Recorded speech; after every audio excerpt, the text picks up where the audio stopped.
की, सच्चिदानंद भगवान की। राधे राधे भक्तों। राजा परीक्षित कहते हैं, हे सुखदेव मुनि, भगवान तो दानी है, सबको देने वाले हैं, तो फिर ऐसा क्या आवश्यकता पड़ी कि भगवान एक वामन अवतार के रूप में आकर राजा बलि के पास में कुछ मांगने के लिए गए? कृपया करके सविस्तार वर्णन कीजिए। सुखदेव मुनि कहते हैं, देवासुर संग्राम के अंदर देवताओं की विजय हुई, जितने भी असुर थे, राजा बलि और उसके साथ में जितने भी असुर थे वो सब मारे गए। जब सब असुर मारे गए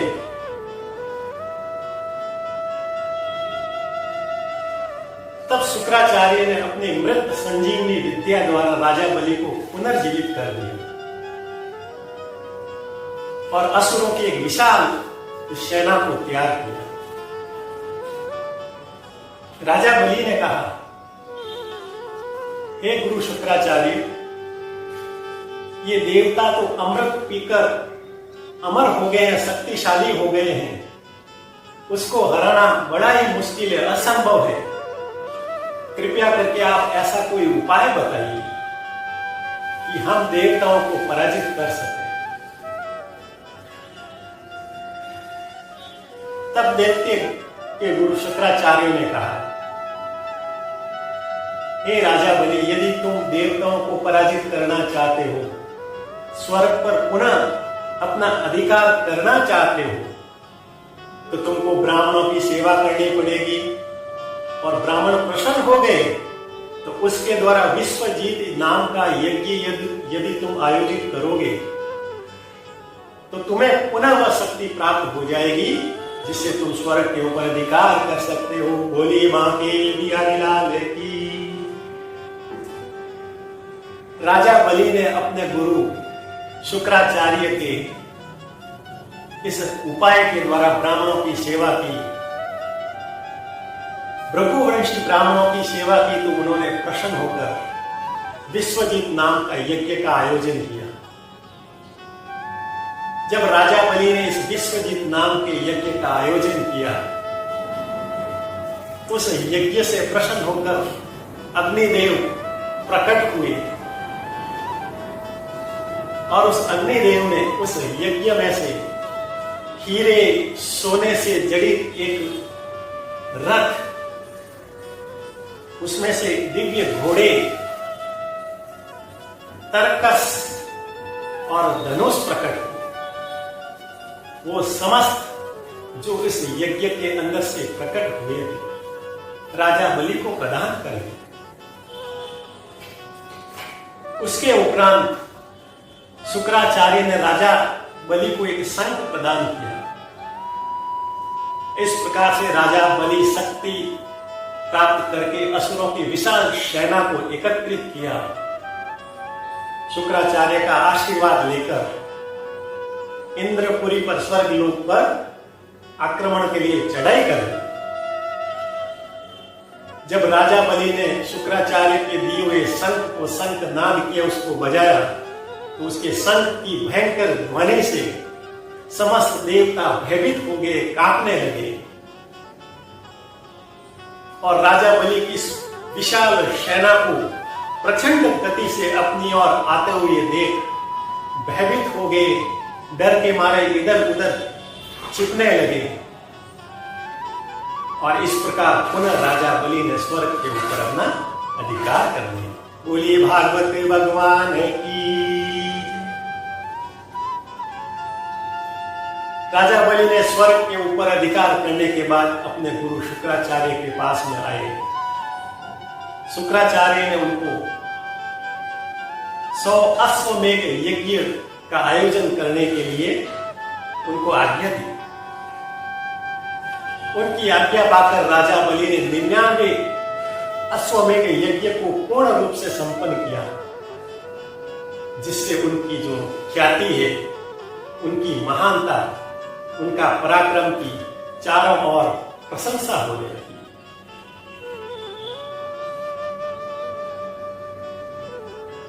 सुखदेव मुनि कहते हैं,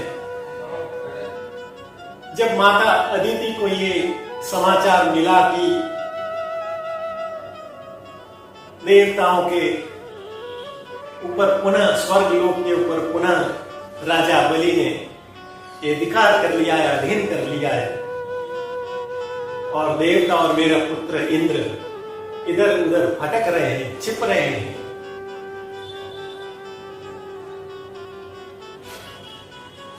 तो उन्होंने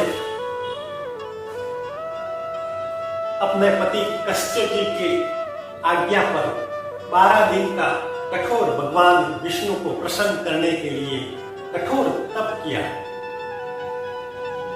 12 दिन के कठोर तप की इस तपस्या से प्रसन्न होकर भगवान नारायण प्रसन्न हुए।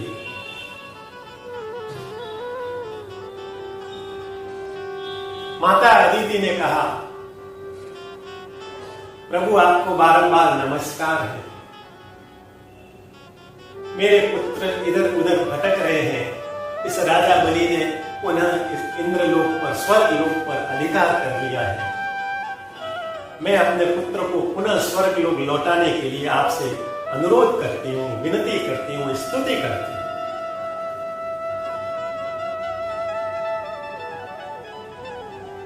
भगवान विष्णु ने कहा, हे अदिति, मैं राजा बलि को मार नहीं सकता, क्योंकि मैंने मेरे अपने परम भक्त प्रहलाद को वचन दिया था कि तुम्हारे वंश के अंदर जन्मे किसी भी व्यक्ति का मैं वध नहीं करूंगा, उसको मारूंगा नहीं। और ये राजा बलि भक्त प्रहलाद का पुत्र है, इसलिए मैं उसको मार तो नहीं सकता, लेकिन मैं तुमको यह वचन अवश्य दूंगा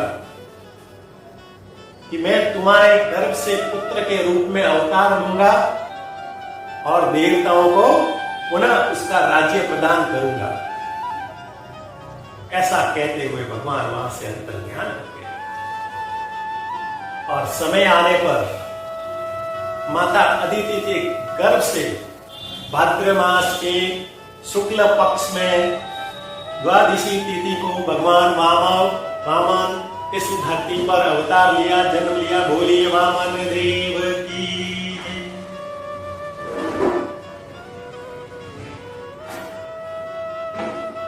जब राजा बलि अपना 100वां अश्वमेध यज्ञ का आयोजन करने जा रहे थे,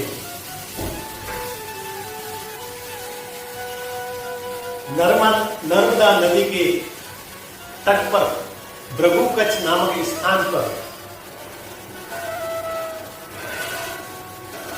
तब वामन देव अपनी माता अदिति की कृपा पाकर उनसे आशीर्वाद लेकर ब्राह्मण के रूप में एक हाथ में कमंडल और दूसरे हाथ में छत्र लिए हुए उस स्थान पर पहुंचे जहां पर राजा बलि 100वां अश्वमेध यज्ञ कर रहे थे।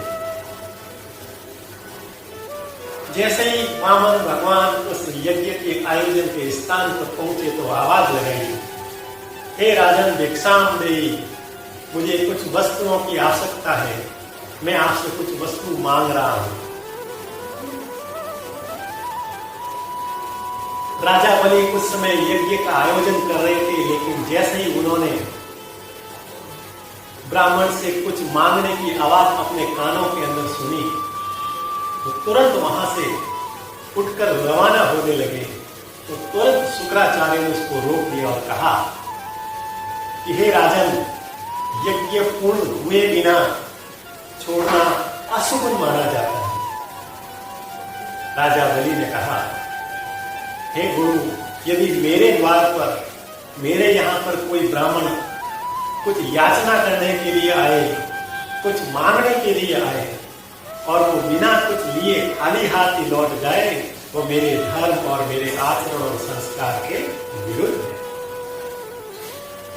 शुक्राचार्य ने कहा, राजा बलि, लेकिन बिना संपूर्ण किए यज्ञ को भी छोड़कर जाना धर्म के विरुद्ध है, इसलिए पहले तुम इस यज्ञ को आराम से संपूर्ण प्रसन्न होकर संपूर्ण कर लो, संपन्न कर लो।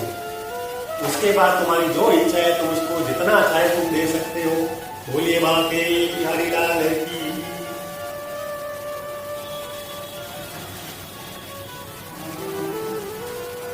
राजा बलि अपने गुरु शुक्राचार्य की इस आज्ञा को मानकर पहले यज्ञ को संपन्न किया और संपन्न होने के बाद में जब बाहर आया तब वामन भगवान ब्राह्मण के रूप में उसके सामने खड़े थे। तो राजा बलि ने उनको कहा, स्वागतम ते नमस्तुभ्यं ब्रह्म किं कर्मावते ब्रह्म ऋषि गणात्म साक्षान्मये तो आर्य वपुर्धरम। हे ब्राह्मण देव, आपको नमस्कार है, आपको नमस्कार है, आपको स्वागत है। आप इस आयुर्वचन के अंदर स्वागत है। आपके आने से मेरे पितर तृप्त हो गए, मेरा जो कुल है वो पवित्र हो गया। आपके आने से मेरा जो यज्ञ है वो सफल हो गया। हे ब्राह्मण देव, मांगो, आप क्या मांगना चाहते हो, मैं आपकी क्या सेवा कर सकता हूँ। आप जिस वस्तु की आप मांग करोगे मैं उसको जरूर दूंगा, अवश्य दूंगा। राजा बलि ने और कहा, हे ब्राह्मण देव, यदि आपको चाहिए तो मैं हजारों लाखों गाय दे सकता हूँ, अन्न धन सोना इत्यादि चाहिए तो वो भी मैं आपको दे सकता हूँ, और ये सभी नहीं चाहिए तो आपको एक सुंदर ब्राह्मण कन्या से विवाह भी करना चाहो तो करा सकता हूँ। बोलिए बांके बिहारी लाल की। वामन देव ने कहा कि पहले वचन दो, जो मैं मांगूंगा तुम वह अवश्य दोगे। इस छोटे से वामन देव की इस बात को सुनकर राजा बलि मुस्कुराए, मन ही मन विचार करने लगे। एक तो छोटा सा बालक और ऊपर से ब्राह्मण, मांग करके क्या मांगेगा। राजा ने कहा, मैं वचन देता हूं, तुम जो मांगोगे मैं अवश्य दूंगा। जब वचन दिया तो वामन देव ने राजा बलि को कहा, हे राजा बलि, मुझे आश्रम बनाने के लिए मेरे पैर से, मैं अपने पैर से 3 पग जमीन 3 पग भूमि चाहिए। राजा बलि वामन देव के इस प्रकार की छोटी सी मांग को देखकर मुस्कुराने लगे और हंसने लगे। 3 पग भूमि केवल, इससे तो ये ब्राह्मण देव आपका एक छोटा सा कमरा भी नहीं बनेगा। मैं तीनों लोकों का स्वामी हूं, संपूर्ण पृथ्वी संपूर्ण स्वर्ग मेरे अधीन है। कम से कम मेरे हिसाब से, मेरे हैसियत के हिसाब से घर तो मांग लेते। क्या तुम एक छोटी सी वस्तु मांग कर मेरा उपहास करना चाहते हो, मेरी हंसी उड़ाना चाहते हो संसार के अंदर। इस पर राजा बलि की इस बात को सुनकर वामन देव ने बड़ा ही सुंदर उपदेश दिया। हे राजन, मेरे लिए ये 3 पग की भूमि मेरे लिए त्रिलोकी के समान है। जो 3 पग भूमि से संतुष्ट नहीं हो सकता, उसको यदि एक द्वीप भी दिया जाए तो वो संतुष्ट नहीं होगा। उसको 7 द्वीपों की इच्छा और उसके अंदर जागृत होगी इच्छा बनी रहेगी। हे राजन, व्यक्ति को उतना ही धन, उतनी ही वस्तु का संग्रह करना चाहिए जितनी उसकी आवश्यकता हो। मुझे तो केवल आप मेरे द्वारा नापे गए 3 पग भूमि चाहिए, वो मुझे दे दो। जब बार बार इस ब्राह्मण द्वारा 3 पग भूमि पर ही ज्यादा जोर दे रहे थे तो शुक्राचार्य को थोड़ा सा संदेह हुआ। ये केवल ब्राह्मण, राजा इसको सोने द्वारा गाय गांव इत्यादि देने के लिए कह रहे हैं, परंतु केवल इसको 3 पग भूमि ही चाहिए। जब उनको संदेह हुआ तो आंख बंद करके जब ध्यान लगाया तो पाया ये कोई और नहीं, ये तो साक्षात भगवान विष्णु वामन रूप के अंदर इस धरती पर देवताओं का कार्य साधने के लिए आए हैं। बोलिए बांके बिहारी लाल की। तुरंत शुक्राचार्य ने राजा बलि को कहा, एस विराचनो साक्षात भगवान विष्णुर्मय कश्यप पाद पितेर जातो देवता नाम कार्य साधक। हे राजन, ये जो तेरे सामने खड़ा है कोई साधारण बालक नहीं, साधारण ब्राह्मण नहीं, ये तो विरोचन कुमार साक्षात भगवान विष्णु है, जो कि देवताओं का कार्य सिद्ध करने के लिए देवताओं की माता अदिति और कश्यप की पत्नी अदिति के गर्भ से वामन के रूप में अवतार लिया है।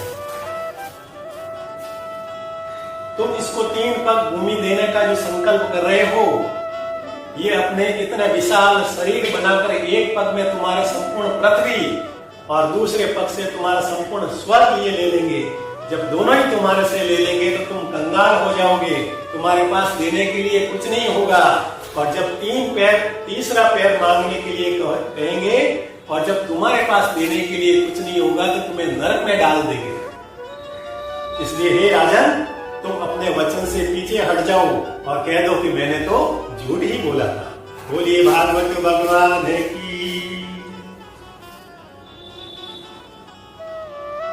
शुक्राचार्य कहते हैं, हे राजन, यदि तुम झूठ बोलोगे और तुम्हें लगता है कि इससे पाप लगेगा तो तुम सुनो, शास्त्र कहते हैं कि व्यक्ति को केवल उसी दान की प्रशंसा होती है जिस दान को देने के बाद में अपने जीवन निर्वाह के लिए कुछ शेष बचे, तभी पूरा संसार उसकी दान की प्रशंसा करता है। सब कुछ देने के बाद जब जीवन निर्वाह के लिए कुछ भी नहीं रहे और जीवन निर्वाह के लिए इधर उधर भटकता रहे, तो उससे लोग उसकी प्रशंसा कभी नहीं करते। शुक्राचार्य और कहते हैं, हे राजन, शास्त्रों में लिखा है कि व्यक्ति को अपनी आजीविका और संपत्ति को 5 भागों में बांट देना चाहिए। पहला धर्म में, दूसरा यश में, तीसरा व्यापार में, चौथा भौतिक सुख सुविधाओं में और 5वां दान में। इसलिए हे राजन, तुम अपने संपूर्ण संपत्ति का 5वां भाग ही दान दे सकते हो।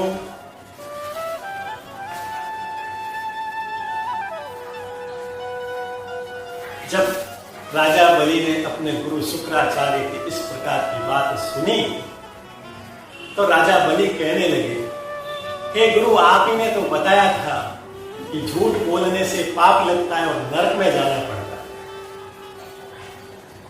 तभी शुक्राचार्य कहते हैं, शास्त्रों में लिखा है कि 8 स्थान ऐसे हैं जहां पर झूठ बोलने से पाप नहीं लगता, नरक में नहीं जाना पड़ता है। शुक्राचार्य कहते हैं, स्त्रीषु नर्म विवाहश्च व्रतीयते प्राण संकटे गे ब्रह्मणार्थ हिंसायां नान्यतम स्वादजुषोप्सितम।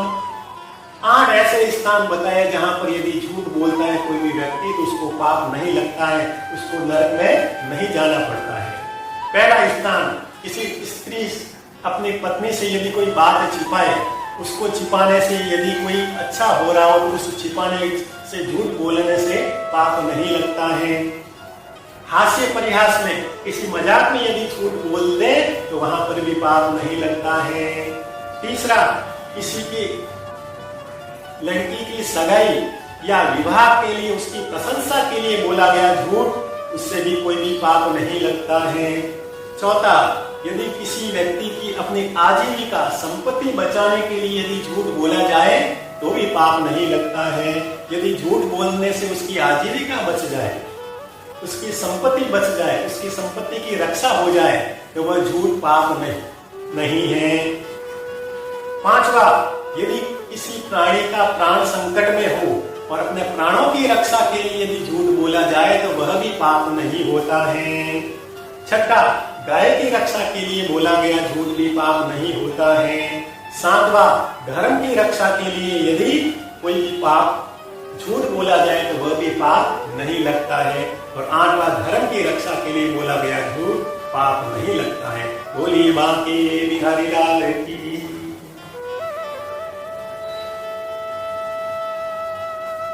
जब शुक्राचार्य की इस प्रकार का समझाने के उपरांत भी राजा बलि अपने गुरु से कहते हैं,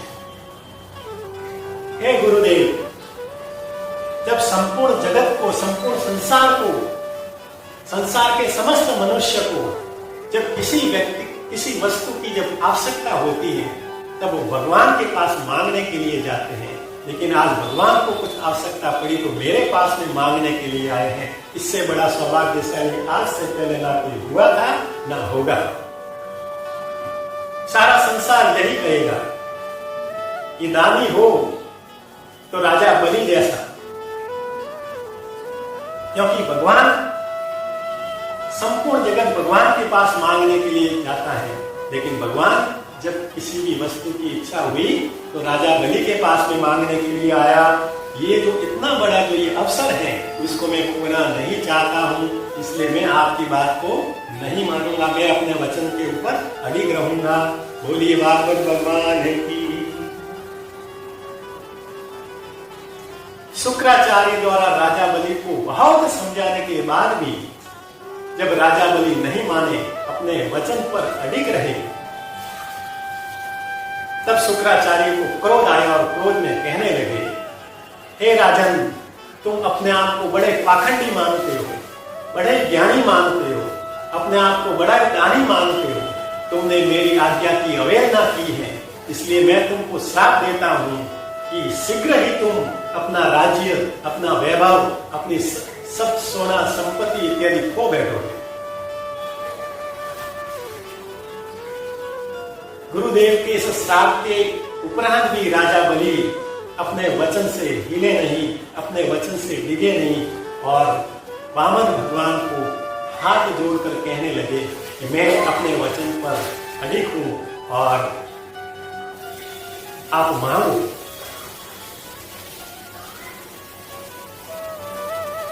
तब वामन देव ने कहा, नहीं, पहले आप जल से संकल्प लो, कहीं आप अपने वचन से पीछे नहीं हट जाओगे। तब राजा बलि ने एक जल कमंडल के अंदर जल भरकर लाए और हाथ अपने हथेली के अंदर जैसे ही लेने लगे तो शुक्राचार्य अपना सूक्ष्म रूप बनाकर उस कमंडल के टूटी के अंदर प्रवेश कर दिया। अब बलि नीचे झुकाकर उस कमंडल को अपने हथेली के अंदर जल ले रहे हैं, लेकिन शुक्राचार्य उस टूटी के अंदर आने के कारण जल अंदर से बाहर आ ही नहीं रहा था। वामन देव ने जब देखा ये कोई और नहीं, शुक्राचार्य सूक्ष्म रूप बनकर इस टूटी के अंदर आया है और मेरे कार्य के अंदर बाधा उत्पन्न कर रहा है। तुरंत वामन देव ने एक लकड़ी के छोटे से तिनके को जमीन से उठाया, उस टूटे के अंदर, जैसे टूटी में यदि कचरा आता है तो हम किस प्रकार से अंदर उस डाल में उसको हिलाते हैं तो कचरा बाहर आ जाता है, जैसे उस टूटी के अंदर लकड़ी के तिनके को डाला तो वो तिनका है वो शुक्राचार्य की आंख के अंदर लग गया, उसकी आंख काली हो गई। शुक्राचार्य तुरंत वहां से टूटी से बाहर आ गया और वहां से भाग गया। बोली हरिलाल। अब जैसे ही राजा बलि ने अपने हथेली के अंदर, अपने हथेली पर जल लेकर संकल्प लिया कि मैं तुमको वचन देता हूं, इस जल की अंजलि से संकल्प लेकर वचन देता हूं कि तुम अपने 3 पद भूमि मांगोगे, मैं उसको देने के लिए आपको वचन देता हूं। जैसे ही वचन पूरा हुआ, संकल्प पूरा हुआ, वामन देव ने अपने सूक्ष्म इस छोटे से इस बोले शरीर को एक विशाल बना दिया, एक विराट बना दिया और पहले पद में इस राजा बलि की जो जितनी भी संपूर्ण पृथ्वी थी उसको नाप लिया। दूसरे पद के अंदर संपूर्ण स्वर्ग लोक को नाप लिया। जब दूसरा पद से स्वर्ग लोक को नाप रहे थे तो उसके पैर के जो अंगूठा था वो सत्यलोक पर पहुंचा। सत्यलोक में ब्रह्मा जी वहां पर विराजमान थे।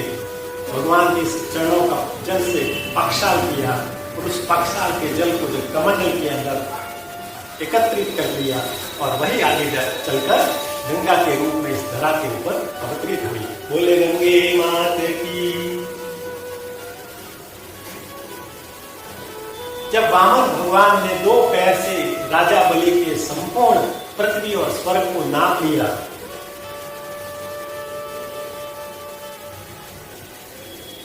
और तीसरा पैर रखने के लिए राजा बलि के पास में कुछ नहीं था, दोनों पैर से उनका सब कुछ ले लिया, सब कंगाल कर दिया।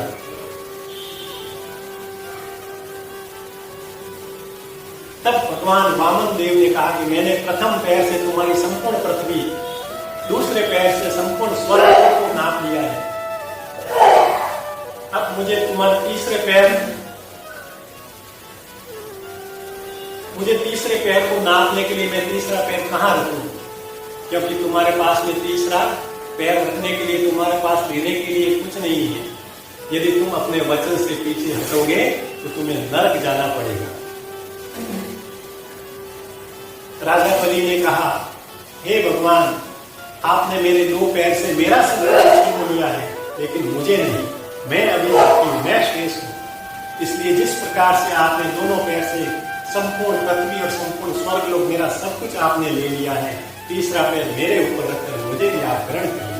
बोलिए भागवत भगवान की।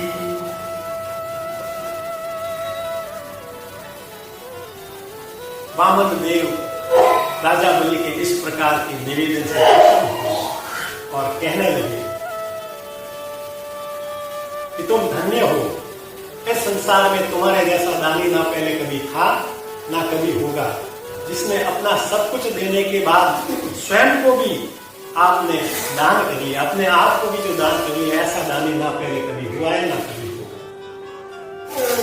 ऐसा कहते हुए भगवान वामन देव ने राजा बलि के सिर के ऊपर अपना तीसरा पैर रखा, उसको भी ग्रहण कर लिया और उनको सूतकलोक के अंदर भेज दिया और कहने लगा कि मैं तुम्हारे इस प्रकार के दान से प्रसन्न हूं, जाओ सूतकलोक में तुम राज्य करो। इस प्रकार से वामन देव जिस उद्देश्य के लिए वामन भगवान के रूप में अवतार लिया था, वह उद्देश्य पूरा हुआ। देवताओं को स्वर्गलोक प्रदान किया। देवताओं की माता अदिति ने भगवान वामन देव को नमस्कार किया, उनकी स्तुति की, उनको धन्यवाद दिया। देवताओं ने भगवान वामन देव पर पुष्पों की वर्षा की। राजा बलि ने वामन देव भगवान विष्णु को कहा, आपने मेरे ऊपर इस प्रकार की इतनी कृपा की है, तो एक कृपा और कीजिए, एक मुझे वरदान दीजिए कि जब कभी भी मैं अपने महल के मुख्य द्वार से बाहर जाऊं और मुख्य द्वार से महल के अंदर प्रवेश करूं, तो मैं हमेशा आपके दर्शन करता हूं, आप मुझे दर्शन देते रहो, ऐसा मुझे वरदान दो।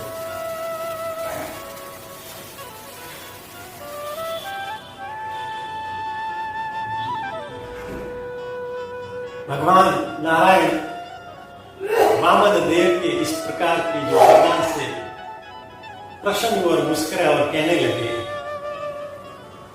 कि ऐसा तो तभी हो सकता है जब मैं तुम्हारा द्वारपाल बनकर मुख्य द्वार पर खड़ा हूं। यह है भक्त और भगवान के बीच के प्रेम का ये अटूट उदाहरण,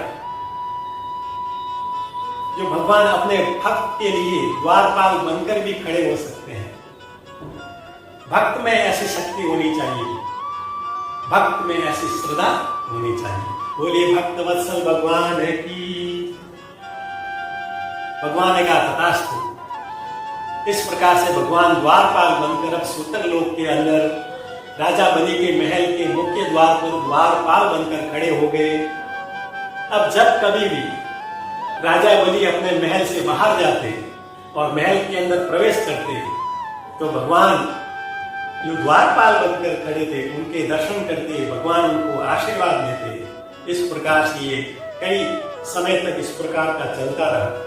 जब देवताओं का कार्य पूरा हो गया, भगवान इतने समय से जब वैकुंठ धाम लौटे नहीं, तो लक्ष्मी माता चिंतित होने लगी और मन ही मन सोचने लगी कि भगवान नारायण वामन रूप के अंदर देवताओं का कार्य साधने के लिए गए थे, उनको स्वर्गलोक लौटा दिया, सब आनंद पूर्वक रह रहे हैं, परंतु प्रभु अभी तक आए नहीं।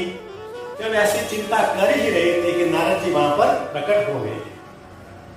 नारद जी ने कहा, नारायण नारायण, माते आप इतनी चिंतित, इतनी उदास क्यों नजर आ रही है? माता लक्ष्मी ने कहा, प्रभु देवताओं का कार्य साधने के लिए गए थे, स्वर्गलोक भी लौटा दिया, लेकिन प्रभु अभी तक लौट कर नहीं आए। नारद जी ने कहा कि वो प्रभु अब आएंगे भी नहीं, क्योंकि वो उस राजा बलि के प्रेम की डोरी से इस प्रकार से बंधे हैं। वो देखो द्वारपाल बनकर खड़े हैं।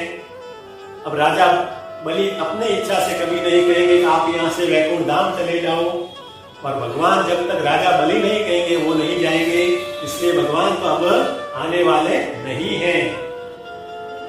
लक्ष्मी जी और चिंतित होने लगी और कहा कि नारद जी, आपके होते हुए ऐसा कभी हो सकता है? किसी समस्या का समाधान यदि है तो आपके पास है, आप कृपया करके कोई मार्ग बताइए। तब नारद जी ने कहा, हे माते, स्वर्ण मास की पूर्णिमा के दिवस आप राजा बलि के पास में उसको राखी बांध दें। राखी बांधने से वो आपका भाई बन जाएगा और बहन के नाते वो कुछ आपको मांगने के लिए कहेंगे और आप द्वारपाल मांग लेना। बोलिए माते बिहारी लाल की। नारद जी की इस छोटी सी बात को माता लक्ष्मी समझ गई और श्रावण मास की पूर्णिमा के दिवस माता लक्ष्मी सोने का थाल लेकर कटोरी के अंदर कंकु, चावल और एक राखी लेकर अपना रूप बदलकर सूतक लोक के अंदर चली गई।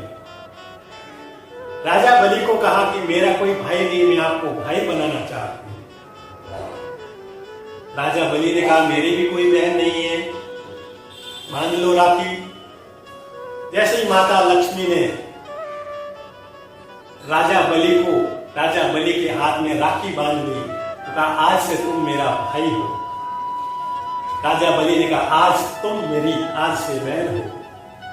तुम्हारी रक्षा का मेरा उत्तरदायित्व है और तुम मेरी बहन होने के नाते मैं तुझको कुछ देना चाहता हूं। मांगो क्या चाहिए, मैं तुमको वचन देता हूं। तो तुम जिस वस्तु की मांग करोगे, जो वस्तु चाहिए, तुम्हारी हर इच्छा को मैं पूरा करूंगा। ऐसा कहते ही माता लक्ष्मी ने कहा कि आपके मुख के द्वार पर जो द्वारपाल खड़ा है वो चाहिए मुझे, वो मुझे दे दो। इस प्रकार की बात सुनकर राजा बलि मन ही मन सोचने लगे कि आप कोई साधारण स्त्री नहीं हो, आप अपने वास्तविक रूप में आ जाओ, कौन हो? ऐसा कहते ही उन्होंने अपने विराट और दिव्य माता लक्ष्मी के रूप में वो प्रकट हो गई।